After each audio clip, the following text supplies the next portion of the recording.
Hi everyone, this is Prashant from academics for CSC. Friends, आज के इस video में मैं आप लोगों के साथ 67वीं बीपीएससी प्रीलिम्स एवं सीडीपीओ से संबंधित कुछ ऑब्जेक्टिव प्रश्न को डिस्कस करूंगा। आज से प्रतिदिन सब्जेक्ट वाइज और सब्जेक्ट के अंदर में जो यूनिट वाइज टॉपिक को आप लोगों के साथ ऑब्जेक्टिव प्रश्न के रूप में डिस्कस किया जाएगा। वैसे छात्र जो आगामी बीपीएससी के लिए प्रारंभिक परीक्षा और सीडीपीओ प्रारंभिक परीक्षा की तैयारी कर रहे हैं, उनके लिए यह सीरीज काफ़ी इंपॉर्टेंट होगी, क्योंकि इस सीरीज में प्रतिदिन आपको टेलीग्राम चैनल पर टॉपिक को बता दिया जाएगा और उसी टॉपिक से संबंधित यहाँ पर ऑब्जेक्टिव प्रश्न को जो एनसीईआरटी बुक्स से यहाँ पर लिए गए हैं उसे आप लोगों के साथ डिस्कस किया जाएगा। तो आज का हमारा टॉपिक है मानव सभ्यता के उदय से लेकर वैदिक सभ्यता तक का काल। इसमें हड़प्पा सभ्यता और वैदिक सभ्यता दोनों को डिस्कस किया जाएगा। तो आइए ऑब्जेक्टिव प्रश्न सेशन को प्रारंभ करते हैं। पहला प्रश्न है, निम्नलिखित को मिलाएं, इसे मैच करना है। ठीक है, सूची 1 और सूची 2 यहाँ पर दिया गया है। दोनों सूची को देखकर आपको यहाँ पर मैच करने हैं। पूरा पाषाण काल, नव पाषाण काल, ताम्र पाषाण काल, मध्य पाषाण काल। दूसरी तरफ है तांबा, अग्नि की खोज, सूक्ष्म औजार और फसल कटाई के औजार। इसे आपको काल के अनुसार कौन से काल में कौन सी घटना हुई है इसके अकॉर्डिंग आपको यहाँ पर मैच करने हैं। तो देखिए, मैच करने का जो सबसे आसान तरीका है, सबसे पहले उस प्रश्न को मैच करिए जिसे आप अच्छी तरीके से जानते हों।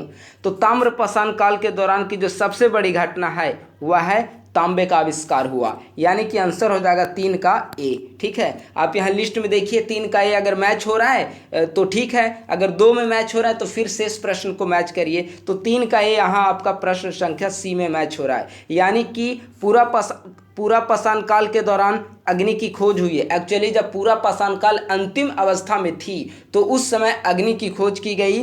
नव पाषाण काल के दौरान की जो प्रमुख घटना है वह है फसल कटाई के औजार।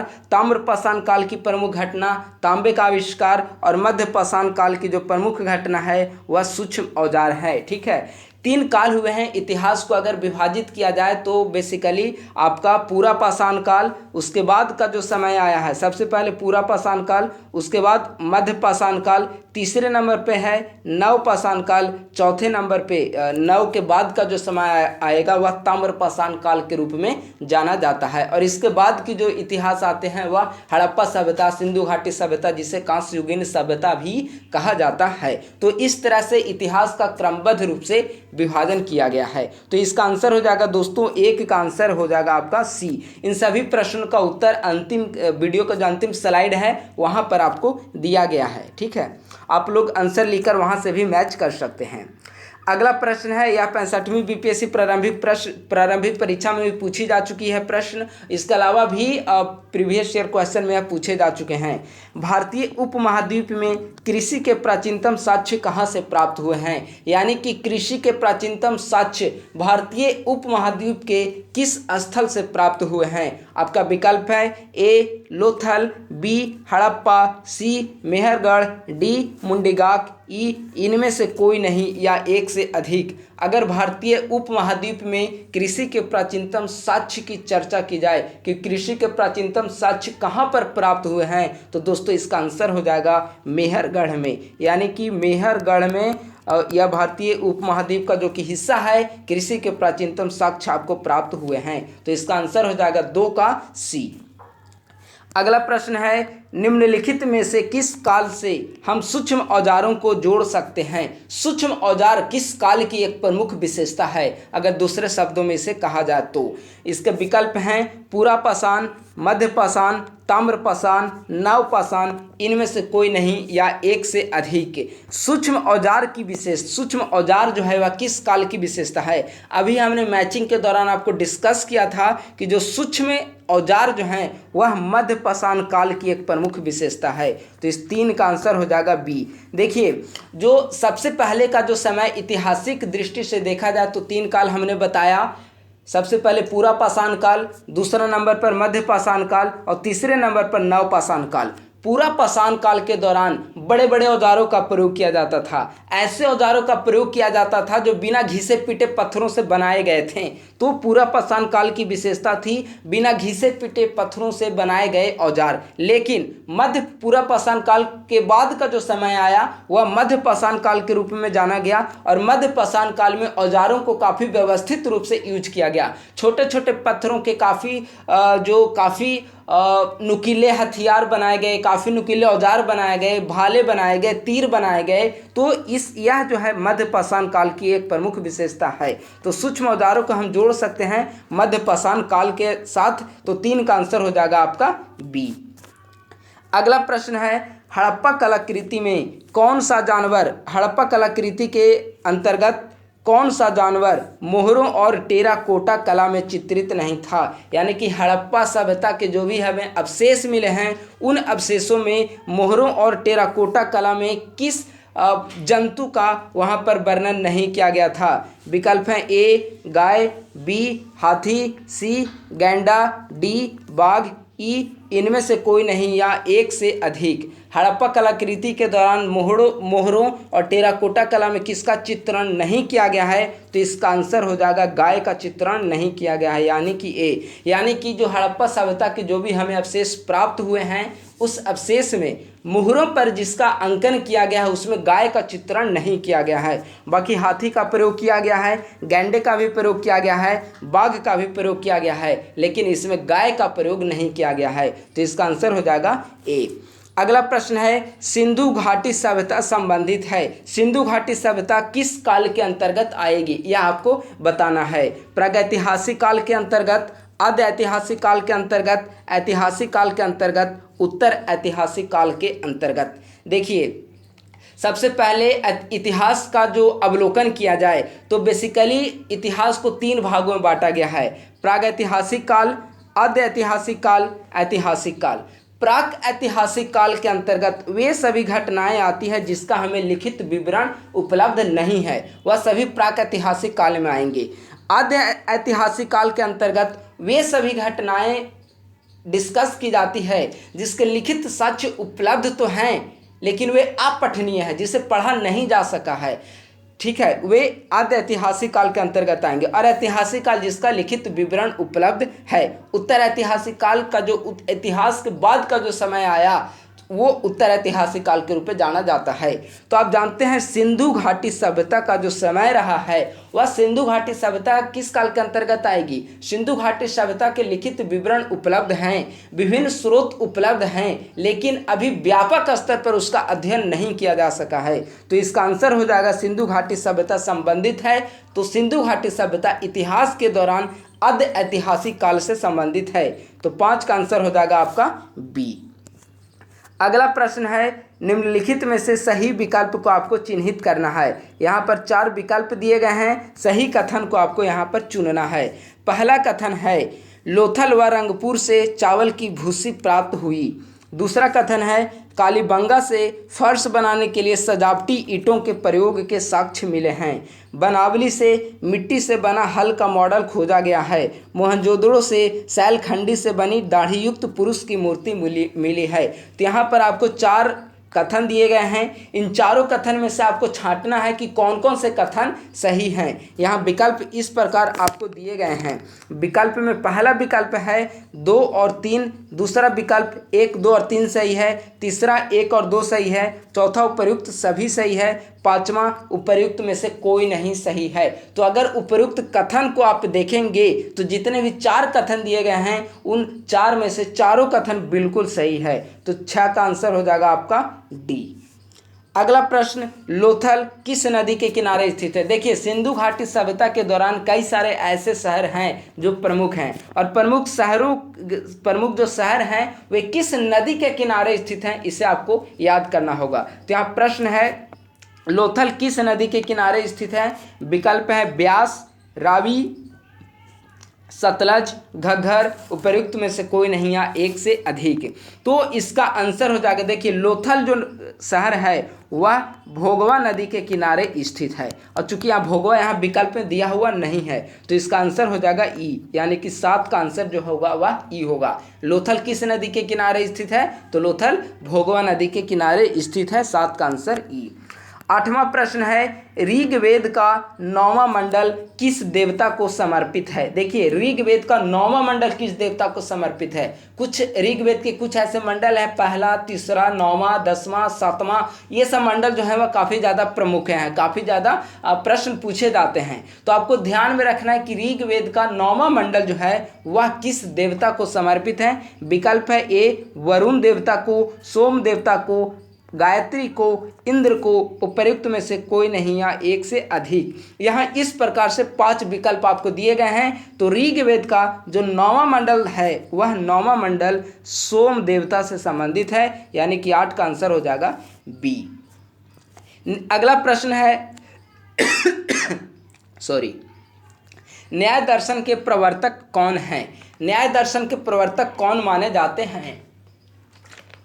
विकल्प है ए पतंजलि, बी गौतम, सी कपिल, डी जैमिनी, ई उपर्युक्त में से कोई नहीं या एक से अधिक। तो न्याय दर्शन जो हैं वह न्याय दर्शन के जो प्रणेता माने जाते हैं वह महर्षि गौतम माने जाते हैं। 9 का आंसर हो जाएगा आपका बी।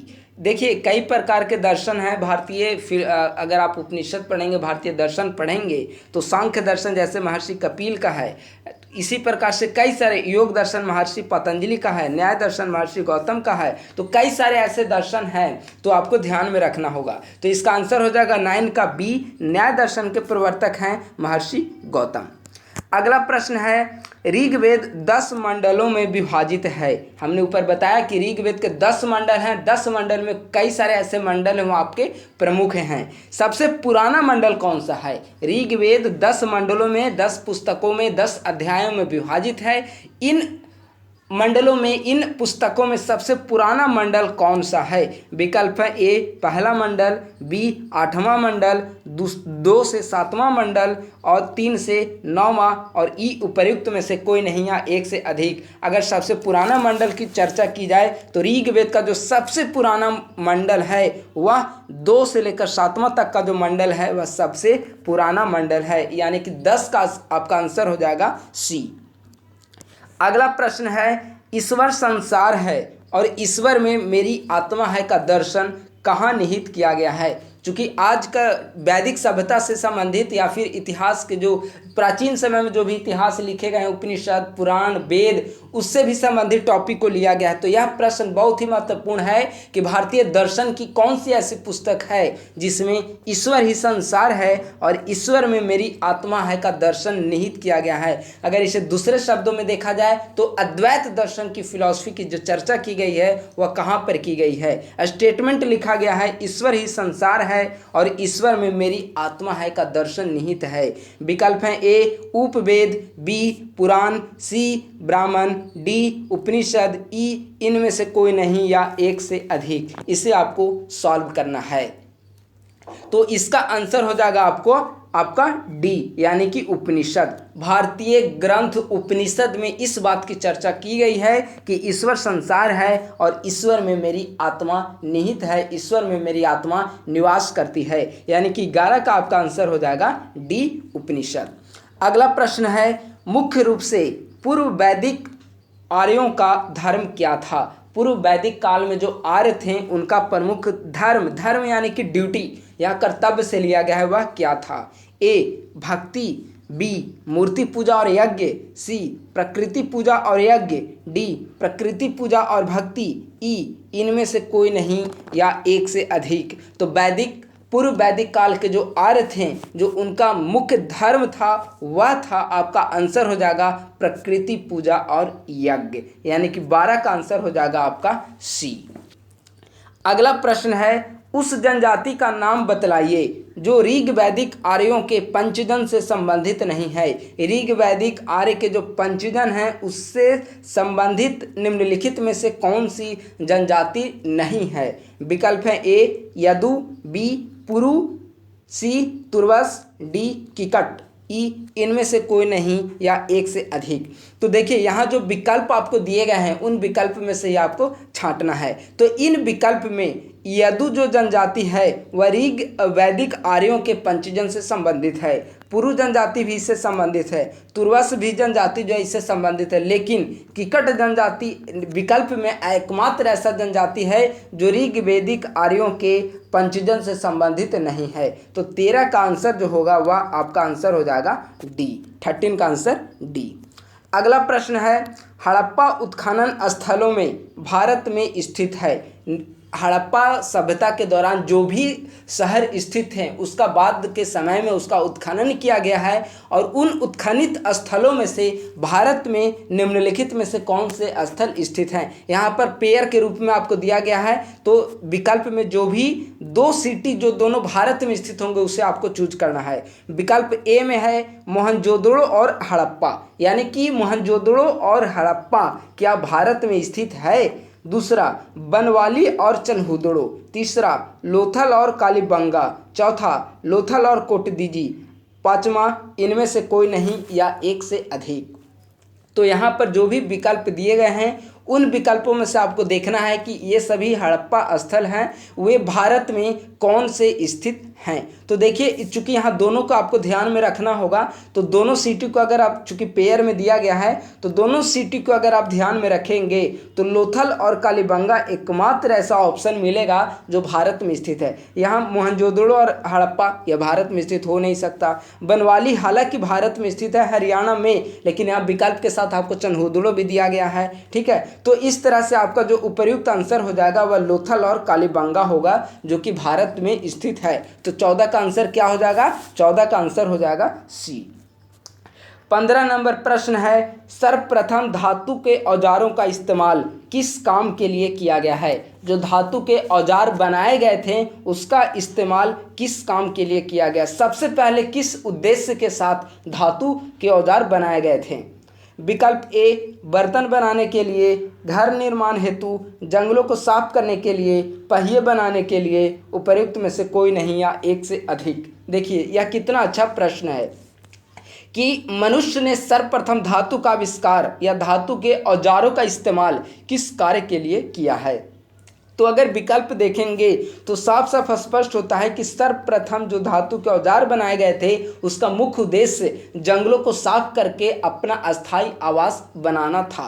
क्योंकि प्राचीन समय में जो मानव जो थे वे एक तो खाद्य संग्राहक के रूप में कार्य करते थे, एक जगह से दूसरी जगह वे जो सबसे पहला इतिहास का जो दौर रहा है जिसे पूरा पाषाण काल के रूप में जाना जाता था, उस समय जो शिकार करना, खाद्य संग्राहक की भूमिका मानव की प्रमुख थी। एक जगह से दूसरी जगह वे खाद्य को संग्रह करने के लिए चलते फिरते रहते थे, और इसी दौरान धातु के औजार बनाए गए थे। हमने बताया कि उस समय के जो औजार थे काफ़ी बड़े बड़े थे, बिना घिसे पिटे पत्थरों के बने गए थे। तो उस समय के जो औजार बनाए गए थे उसका मुख्य उद्देश्य जंगलों को साफ करके अपने रहने योग्य आवास को, घर को, रहने योग्य स्थल का निर्माण करना था। तो इसका मुख्य आंसर होगा सर्वप्रथम धातु के औजारों का इस्तेमाल किस कार्य के लिए किया गया था। तो सर्वप्रथम इसका इस्तेमाल जंगलों को साफ करने के लिए किया गया था।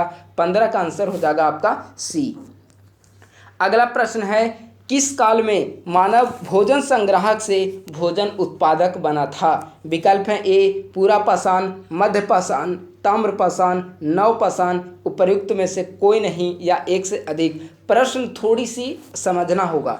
प्रश्न यह नहीं पूछ रहा है कि किस काल में मानव भोजन संग्राहक था या भोजन उत्पादक था। प्रश्न है कि किस काल में मानव भोजन संग्राहक से वह भोजन उत्पादक के रूप में उसकी भूमिका आई। तो भोजन संग्राहक से भोजन उत्पादक कहने का मतलब है कि पहले जो पूरा पाषाण काल का जो दौर था उस समय मानव जो था, अभी हमने बताया कि शिकार करना और खाद्य संग्राहक की भूमिका थी। एक जगह से दूसरे जगह भोजन संग्रह के लिए घूमते रहते थे, वह दौर था पूरा पाषाण काल का दौर था। धीरे धीरे आग का आविष्कार हुआ, कृषि का आविष्कार हुआ, और नव पाषाण आते आते मानव की जो भूमिका हो गई वह कृषि उत्पादक, भोजन उत्पादक के रूप में हो गई। कृषि का आविष्कार हो गया और मानव एक जगह पर अस्थायी आवास बनाकर कृषि का उत्पादन प्रारंभ किया। धान, गेहूं, जौ की धीरे धीरे कृषि प्रारंभ हुई, मक्का की भी कृषि धीरे धीरे प्रारंभ हुई थी।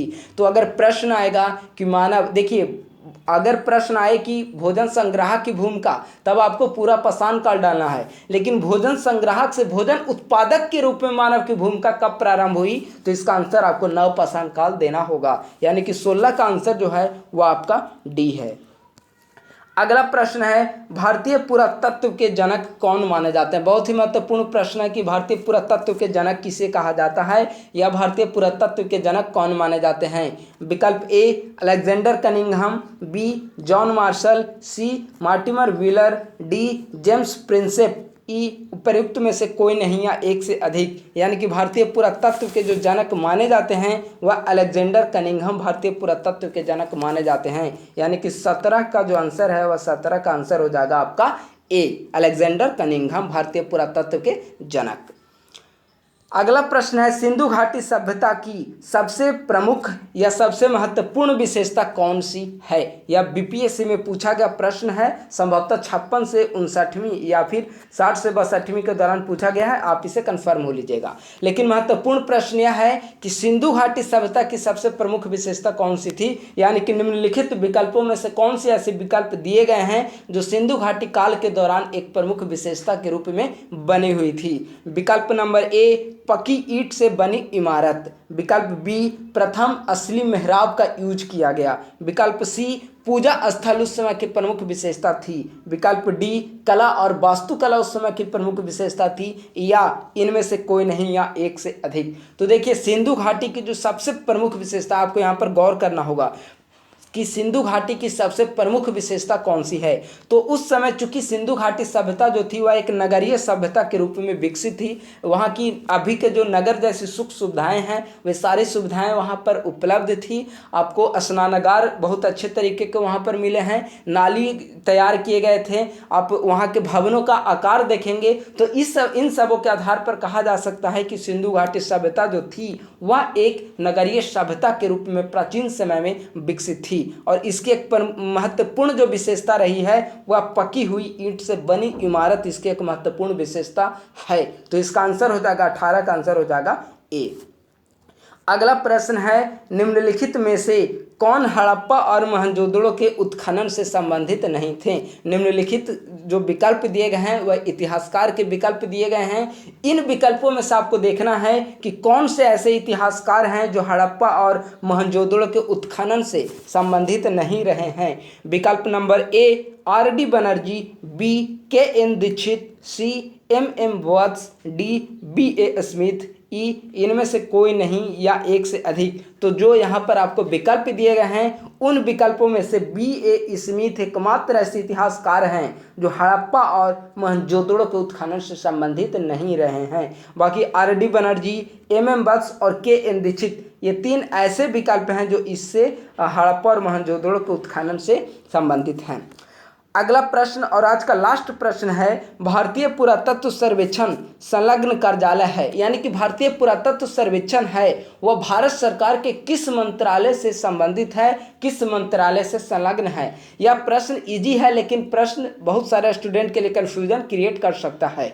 तो आपको निश्चिंत होकर यह प्रश्न सोचना है कि भारतीय पुरातत्व सर्वेक्षण जो है वह भारत सरकार के किस मंत्रालय से संबंधित है। विकल्प है संस्कृति मंत्रालय, बी पर्यटन मंत्रालय, सी विज्ञान और प्रौद्योगिकी, डी शिक्षा मंत्रालय। जो MHRD थे वह अब शिक्षा मंत्रालय के रूप में जाना जाएगा, यानी कि मानव संसाधन विकास मंत्रालय। ई इनमें से कोई नहीं या एक से अधिक। तो भारतीय पुरातत्व सर्वेक्षण किस मंत्रालय से संबंधित है, तो भारतीय पुरातत्व सर्वेक्षण है वह निस्संदेह इसका आंसर हो जाएगा आपका ए, यानी कि यह संस्कृति मंत्रालय से संबंधित है। तो 20 का आंसर हो जाएगा ए। तो इस प्रकार से आज हमने प्राचीन इतिहास के उदय से लेकर वैदिक सभ्यता तक के काल से संबंधित 20 ऑब्जेक्टिव प्रश्न को डिस्कस किया है। ये सभी ऑब्जेक्टिव प्रश्न किसी भी एग्जाम के लिए बहुत ही महत्वपूर्ण हैं। इन सभी प्रश्नों का यहाँ पर आपको आंसर दे दिया गया है। यहाँ से आप आंसर के रूप में भी आप इसे लिख सकते हैं, यहाँ से आंसर को आप देख सकते हैं। तो इस प्रकार से आज का ये टॉपिक से संबंधित ऑब्जेक्टिव प्रश्न का हमने डिस्कस किया है।